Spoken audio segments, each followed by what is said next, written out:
guys, Will here with W.T.F car reviews, and today we're reviewing the all-new 2025 Ford Expedition Active. And a big thanks to Brian and the rest of the management and staff here at Carl Flamer Ford in Tarpon Springs, Florida for helping make this review possible. I'll leave a link to your inventory below, and if you're looking for a new car, SUV, or truck in the Tampa Bay area, I would definitely recommend checking these guys out. And as for Brian. And for those of you guys who don't know, the Expedition replaced the Bronco as Ford's full-size SUV back in 1997.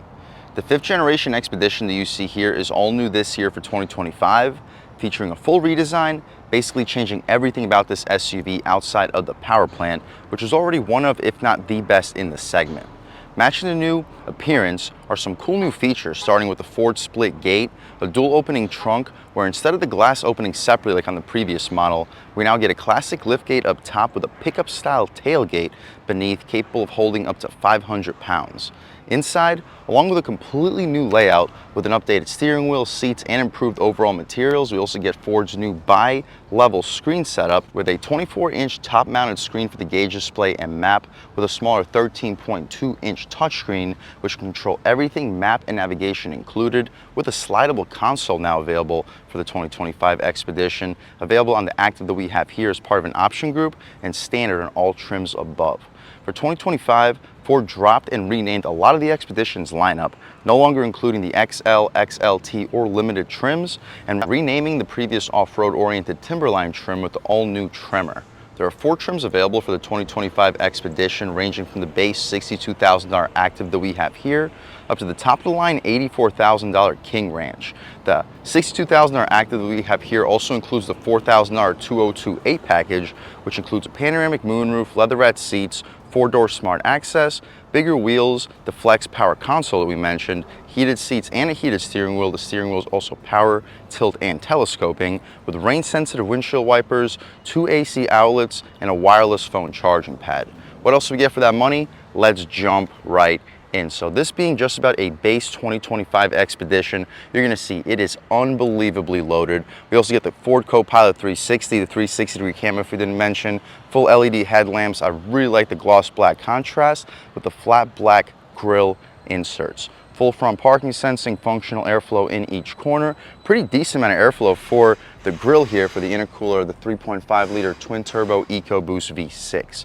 We get forward-facing camera to help us out with the 360. The Expedition badging on this hood is aluminum with LED smoked daytime running lights. The wheel and tire setup, we'll actually check it out on the opposite side of this SUV because that's the side with the window sticker. But we mentioned we get these upgraded 20-inch rims wrapped in Goodyear Wrangler all-season tires. Dimensions are 275/60 R20. Basically a 33-inch tire setup. I think it's like 32.5, 32.6. Same dimensions as what I have in my Ram 1500. These are just not an all-terrain setup.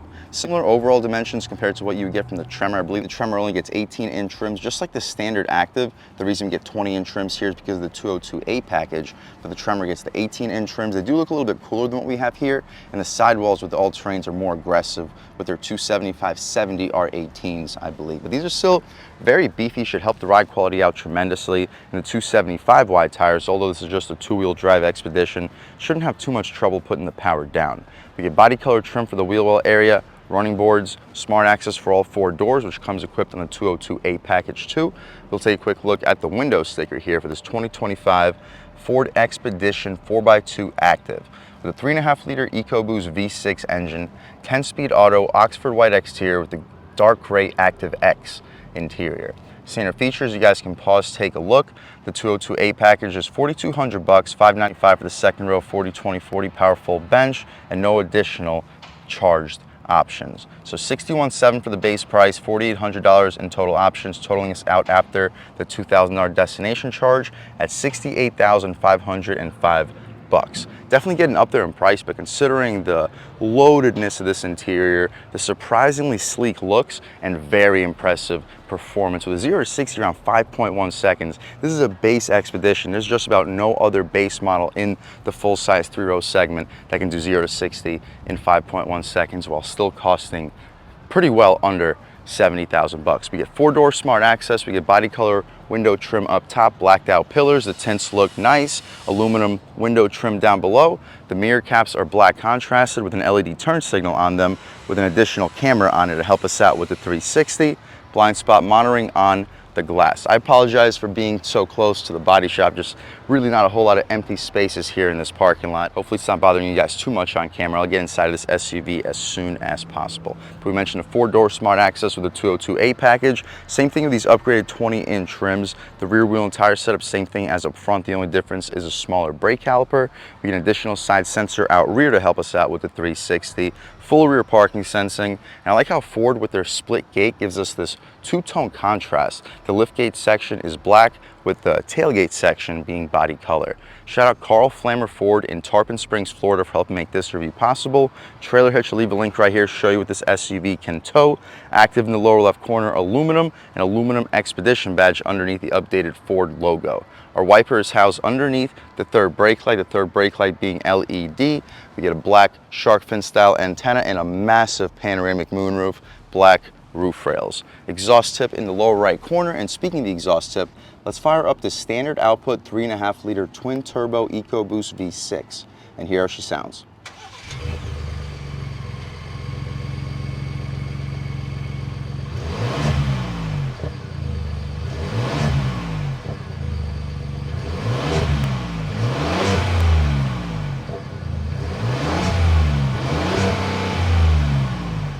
Alright guys, that was the sound of the 3.5 liter twin turbo EcoBoost V6 sold by Ford for the 2025 Expedition.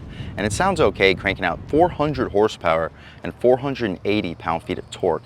Made it to a 10-speed automatic transmission, sending the power to the rear wheels in this application.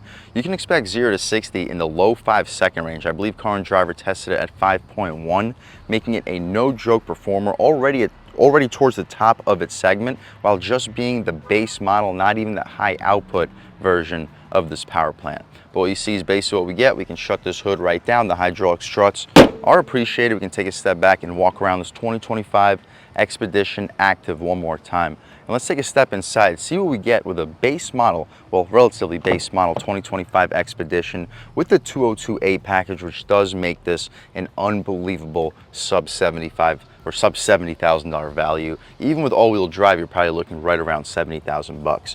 We get soft touch materials up top, leatherette trim in the center with stitching for where your knee will often hit, F-150 style door handle, tweeter and bass speaker on the door panel. It's not the B&O system, but it still sounds really good for a bass. 4-window auto one touch, lock and unlock, power folding mirrors, 4-way adjustable. Down below just hard plastic, but a ton of storage capability and still hard plastic right up top. The running board is appreciated, continues all the way to the passenger seat.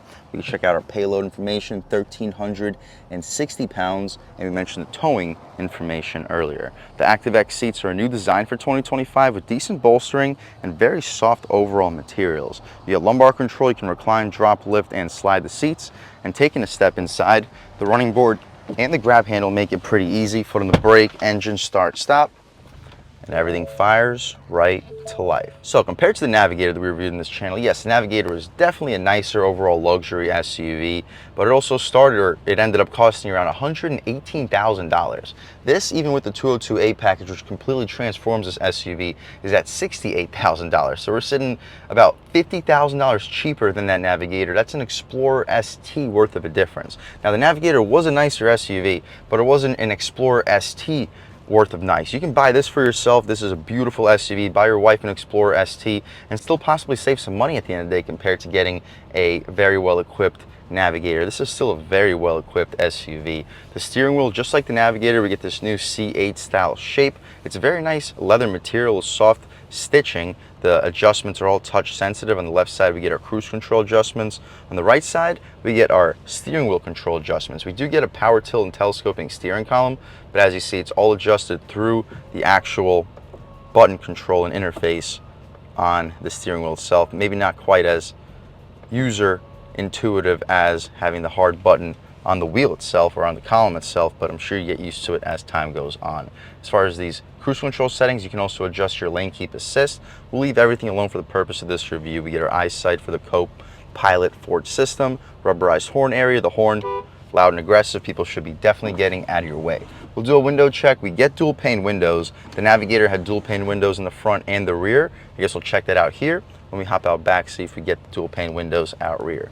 We had auto rain sensing wipers with a nice satisfying click, blind spot cameras too, just like on the Navigator, very premium touch. And although this 24-inch screen is massive, especially with this 13.2-inch touchscreen, it's definitely not nearly as large as what we had on the Navigator. But do we really need that 55-inch infotainment screen? I personally don't think so. I think this 24 and 13.2 is more than enough. We had our trunk release in the left corner with a button underneath it to drop the tailgate. A little bit of storage for a bracket, maybe some coins, electronic parking brake, hood latch release, and hopefully get a good look at the pedals. Some aluminum trim. It's actually plastic, just looks like aluminum outside of the air vents with an aluminum piece to control it. Some mesh for the tweeter speakers and some soft touch materials for the dashboard. The 13.2-inch touchscreen includes Google's latest infotainment display. It is a really high resolution. The response is perfect, along with this map display on our digital gauge display. So you can turn off the map on this touchscreen, check out your vehicle settings, check out whatever is right over here,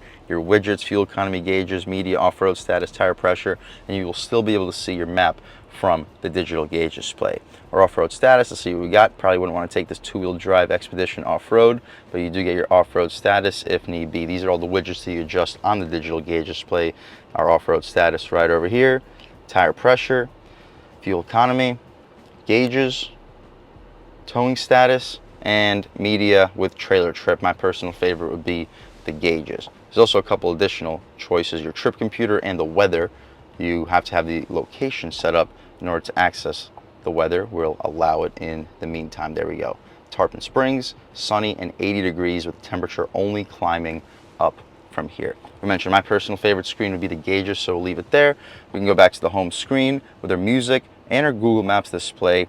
Vehicle settings, our drive mode selector, driver memory, brightness, valet, vehicle status. You can lock the rear climate control. Our drive mode selector, we have normal, tow haul, eco, sport, and slippery. We'll start off in normal, try out sport, maybe try out eco and just see what the differences are.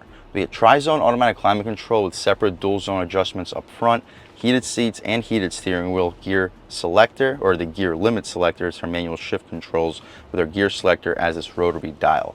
Backup camera, we get a super high resolution, guidance lines and trajectory with an over-the-top 360 camera on the right side. Our adjustments, we can check out a parking sensing screen and a narrower screen for the backup with side blind zone screens as well. We press this left and right function and it rotates side to side. Pretty cool. My personal favorite screen to leave it at all times would be this classic that it defaults us in, so we'll leave it there, and throwing right back into park, we return right back to the previous screen with hard buttons to open up the trunk and the lift gate. Our apps, let's see what we got.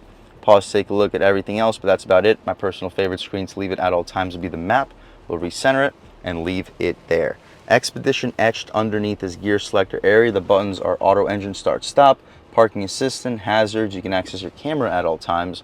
And with this button, we get our forward facing camera still with our over the top 360. You can turn off the parking sensors with different views. You get the parking sensing view and a narrower view for the forward facing screen. And you press this X and return right back to where we were. We get a Pro Trailer Assist too, which helps you out with backing up a trailer if you're not an expert. Wireless phone charging pad. You can check out the key fob. We get remote start and our electronic trunk release. USB-A and C port with a lid to cover everything up. You'll throw 32 to 24 ounce bottles in here with no problem. With a slidable console, part of the 202A package. Just press this button, the console slides back and forth. And when you open the console all the way up, you get a ton of storage down here. We can open up this leather armrest section, which is gushy soft with orange contrast stitching. Opens up pretty easily.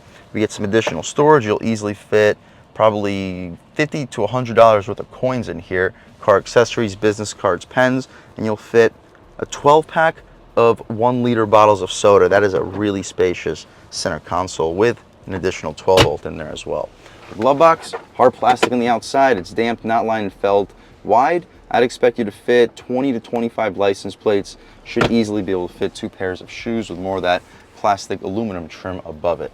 We get an auto dimming rear view mirror. It's not frameless. The interior lights are LED. Sunglass holder, garage home link settings. We can open up this shade for this panoramic moonroof. Opens up decently quickly, and the roof itself is massive. We gotta press one more time to completely open up. There we go. And as soon as the shade opens up, we will open up the glass. So the glass goes underneath the second panel, so it doesn't stick out like a sore thumb. We'll see if it goes out any further. It does, so well into the second row of space, massive opening. We can poke our way out of here. Beautiful day today in Tarpon Springs, Florida. Sunny and 79 degrees, according to this 2025 Expedition. We'll shut this glass right up. We'll leave the shade open so when we hop out back, you guys can see how much light is brought into the cabin. But that's about it for the front seat, at least. This 2025 Ford Expedition Active with the 202A package. Let's take a step out back, see how much space is offered back there. We should probably drop this seat and slide it to a realistic position before we do that. And before we do that, let's check out the gas cap. Easy fill, and I'd recommend premium fuel for this, even standard output, 3.5 liter twin turbo V6. Door panel though, up top we get soft touch, ActiveX armrest, which feels really soft with stitching for where your knee will often hit. We have two premium speakers. It's not the Bang & Olufsen speakers, but they still sound really good. F-150 door handle, auto one touch window. We have dual panes in the Navigator. We do not get dual panes here on the Expedition, but it's a very thick single pane of glass, and as you see, it's auto one touch. The second row seats are decently bolstered for a full-size 3-row SUV. Even for the bottom portion, pretty soft ActiveX. The running board helps us get in and out, same with that grab handle. And taking a step inside, I'm a little bit over 6 feet tall, sitting behind my seat settings with over a foot of knee room. Headroom with the moonroof, I have about an inch left, but the seat reclines. In the full recline setting, I got like 8 inches of headroom with about 6 to 8 inches still of knee room. Really impressive just how far these seats recline. We'll lift them back up to their upright position though. We get third zone climate control, no heated second row seats. It would be nice to get heated second row seats in the 202A package, but I believe all trims above this get it. We get our charge ports, our AC outlet down below to 120 volt, 400 watt with dual map pockets behind both of the front seats. There's no center cubby armrest, but you can drop this center seat if you'd like to for one reason or another, but there's no cup holders here and it's not necessarily the best place to rest your arm. That's about it though guys for the second row. The air vents blow directly into your face. We get a hook, and the interior lights are LED with a ton of light brought into the cabin thanks to the moonroof. 2 cup holders with a little bit of additional storage in front of it. Let's check out the third row. To access it, we can just lift this latch right up, or actually we can press this button up top and it shoots everything forward for you. Running board, plastic step-in plate. So unfortunately the seat did not go back to its original position, but as you see, there's plenty of knee room for me and still plenty of knee room for that second row passenger. With the seats all the way back, these seats are as far back as they go. And I still have about 1/2 inch to 1 inch of knee room. Headroom all the way upright, I have about 1/2 inch of it. And that's all the way upright. We can drop these seats back with electric adjustments, and the seat reclined, I have about 1.5 inches, 2 inches of overall headroom. It does compromise a little bit of my knee room, but again, the passengers in the second row don't need to have a foot of knee room, so they can compromise 1 inch or 2, and every inch or 2 they compromise is 1 inch or 2 that I get back.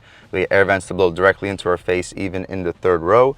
3 seat belts back here. You could probably fit 3 200-pound adults. If anybody's like 250, you'll probably want to keep the middle person under 160, if that makes any sense. But it's still very spacious, and you can upgrade this SUV to the extended wheelbase, which doesn't do too much for the third row. It does help a little bit, but the big difference with the extended wheelbase is you'll see with the third row down, the trunk here is impressive, but that trunk space would be almost just as impressive in the extended wheelbase with the third row up. With the third row and second row down in the extended wheelbase, you're looking at basically a pickup truck amount of cargo space. That's about it though for the third row. A little bit of storage. We get charge ports on each side. We can hop out of here with a click of a button. The seat shoots forward electrically. Push the seat forward, access the running board. Not a difficult process whatsoever. You take a step out towards the cargo space. Check out this new Ford split gate. The button to open up the top portion underneath the eye, and the tailgate portion opens up separately with that bottom button. Hopefully you guys can pick up how much cargo space is back here with the third row up. I'll leave a link right here to show you exactly how much is back here. With the third row up, third row down, and with the second row down, but as you see, it's not super impressive. If you really need to keep these third rows up and still expect a large amount of cargo space, I'd recommend spending the extra about $2,500 and going with the extended wheelbase. The Navigator that we reviewed was the extended wheelbase, and it was so much bigger back here. Not to say that this is small, but the extended wheelbase is a big upgrade if that's what you're looking for. All these seats are also electrically adjusted, which is appreciated for a base active trim. We can drop this tailgate right down. It's electric. Also appreciated for the price point, and it can hold up to 500 pounds. So outside of extreme situations, this should be more than strong enough for date nights, picnics, whatnot. And I believe this is available with a picnic bench and backrest, as it was available on the Navigator we reviewed on this channel. We get tie downs in each corner, LED interior lights, hooks for tie downs. We can drop these second row seats down with a click of a button. Well, we don't need the second row seats down, but I guess we'll do that now that we started. Third row seats also fall with a click of a button electrically. Doesn't look like the middle seat folds down with the second row, so that might have to be folded down manually. I actually see the latch exactly where you would do that to, but hopefully you get a good idea of the overall cargo space. Although it's not an extended wheelbase, it's still very solid. We can lift back up this tailgate, which says Expedition on it, and we can drop this trunk with two buttons. The button on the left drops the trunk, the button on the right drops the trunk and locks the SUV. We don't need a lock, so press the button on the left and it immediately starts to close when you press the button, but it doesn't do it too quickly, so you shouldn't have to worry about getting doofed in the head. Not sure if I mentioned the full LED taillights, turn signals, and reverse lights, but that's about it for the inside and outside of this all-new 5th generation 2025 Ford Expedition base model active with the 202A package. So it's not a base model, but for a base trim level, this is unbelievably loaded. A beautiful SUV with high performance, a loaded, luxurious, spacious, and comfortable interior, and a sub $70,000 base price. Definitely getting a lot for the money. But performance-wise, let's take this 2025 Ford Expedition active out for a drive and see what it's got. All right, guys, now we're just about seeing everything we need to see with the inside and outside of the all-new 2025 Ford Expedition base active. Let's take it out for a drive and see what it's got. And again, for a base, I understand there's a $4,000 optional equipment group here, but even still, this is such an unbelievable car for the money. Previously, for the full-size segment, I've been really praising the Armada, because the Armada from $60,000 to $75,000 is just a range of unbelievable SUVs. But this feels a little bit better. Americans have just been doing a better job with full-size SUVs basically ever since the Toyota Sequoia became what it's become. But light throttle, steering's actually not super on center. Like, you can move it a little bit, you see, without even moving the SUV. But it's a full-size SUV. I'll be more concerned if that was the case with like an Explorer ST or an Edge ST that we're currently driving by. We can take a step out here. Throttle is really responsive for a turbo 6-cylinder. 3.5 EcoBoost from Ford has done that really well since it's been released. Lean in about a third of the way. Boost. Whoo! Yeah, this thing can rip. That was just light throttle. Lean into it a little bit more. Half throttle. Whoo! Bump. Ride quality is great with these 60 sidewall tires. In normal mode, it's not brutal with its response, but it feels really good. And right over these bumps. Unbelievable composure, actually. Let's take a step out onto this pretty rough park road. Boom. Yeah, the ride quality here is just as good as the Navigator we reviewed in this channel. The Navigator we reviewed in this channel also had the adaptive suspension, but it feels with these 60 sidewall tires that this may have an adaptive suspension as well. I know it doesn't, but it almost feels like it does. I think I just saw a nice little off-road route that we can take, really test out this vehicle's capability. Right over here. Boom, boom, boom, boom. Yeah, this is a capable SUV. Of course, you don't buy it for its off-road capability, but for an on-road, comfortable, borderline luxury 3-row SUV, this thing's got a decent amount of overall capability behind it. Take another step out here. Lean into it about halfway. Ooh. Not bad. Bump. Really good ride, and it's quiet in here. Yes, the Navigator had dual pane windows out rear. It was a tiny bit quieter, but this is right up there. Hopefully pick up the blind spot cameras. Taking a step out here. Lean into it a little bit more. Ho, ho, ho. Yeah, no need to push it any further. This thing can take off. We can take a step out here, lean into it a little bit. Sport mode on the gas. Whoo!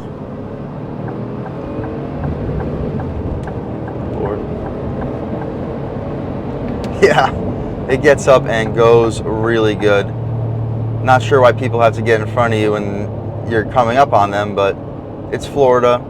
Sport mode definitely holds the gear. At highway speeds, we're turning a little bit harder than we would if we were normal, but because of that, you just lean into it, it downshifts you and you take off. This is a third throttle. You pick up speed as if you're flooring it in just about all of this vehicle's competition. Hopefully you picked it up on camera. Sport mode is aggressive. The steering feels good, throttle is responsive, it's just you do hold the gear, so as a result you are going to lose a little bit in terms of overall fuel economy. I'm going to turn around right over here. Looks like a good opportunity to try one out. A little bit reckless out here, especially after judging other drivers, but anyway, on the gas. Woo-hoo-hoo! Nice. Yeah, hopefully you picked that up on camera. It continues to pull even when you are starting to let off. There is so much power in this SUV. And then at highway speed, just cruising along, you look down and you're flying because the isolation is luxury SUV level. After driving an Escalade, after driving Navigators, this is up there. This is priced accordingly to the new Armada, but it drives closer to a Navigator and Escalade, and it makes sense for it to do that. It shares a platform with the Navigator. But if we're talking about a sub $70,000 luxury three-row SUV that has performance, that has comfort and space, this is an unbelievable one to check out. 0 to 60 in around 5 seconds. 3 comfortable rows of space at 6 feet tall. There isn't a seat in this SUV that I wouldn't comfortably fit in, regardless of the position of the seat in front of it. This is a seriously comfortable full-size SUV, which is to be expected. That's why you're going with a full-size SUV, to fit full-size adults everywhere throughout it. But if you're looking to fit full-size adults everywhere throughout it, you can go with the minivan. And nowadays minivans are going to $50,000, $55,000 in certain situations. If you're looking for a luxury SUV that can genuinely fit 3 rows of comfortable full-size adults, you're pretty limited on choices when it comes to the actual luxury segment. Sure, there's the Mercedes GLS, BMW X7, Audi Q7, but we're not talking about anywhere near the space that we have here. Here, when it comes to the luxury segment, you've already looked at the Escalade, you've already looked at the Navigator, probably looked at the Grand Wagoneer, and you're like, okay, these SUVs are just not worth $100,000 to $110,000, $120,000. Here, you're looking at $65,000 to $70,000, and you're driving 8 out of 10 to 9 out of 10 of the exact same vehicle compared to that Navigator. Genuinely, options and features, performance, feel, and also fit and finish. If the Navigator is $115,000 and this is $68,000, I would have to call the Navigator heavily overpriced. While this at $68,000, it's definitely getting up there in price, but it's a way better overall bargain. Sure, the Navigator seats are a little bit more comfortable. They have a little bit bigger of a screen. The front grille is a little bit better styled, but overall, if you're looking for the better value, the best value, 3-row comfortable SUV, comfortably fit 3 rows of full-size adults, and get 0 to 60 in around 5 seconds, I would 100% recommend checking out the new Expedition. You can save some money. Go with the Active. It starts at under $62,000 with 2-wheel drive. I would recommend going with the 202A package for $4,200, but still, that is an unbelievable value SUV, and I would 100% recommend checking it out. And a big thanks to Brian and the rest of the management and staff here at Carl Flammer Ford in Tarpon Springs, Florida for helping make this review possible. I'll leave a link to their inventory below, and if you're looking for a new car, SUV, or truck in the Tampa Bay area, I would definitely recommend checking these guys out and ask for Brian. And a huge thanks to all you guys for watching. I had a great time making this video. If you're new to the channel, please subscribe. If you've already subscribed, thank you so much. You guys know the channel is just not possible without you, and I really appreciate the constant support. But again, if you haven't subscribed yet, please subscribe. Leave a like too. It really helps me out, the YouTube algorithm. That's how these videos get promoted to new people. Leave a comment. Let me know what you like. Let me know what you don't like. Leave a comment. Let me know if there's any specific cars, SUVs, or trucks you want to see reviewed on this channel, and I'll definitely try getting those videos for you ASAP. But other than that, again, thank you guys so much for watching, and I hope all of you have a great day.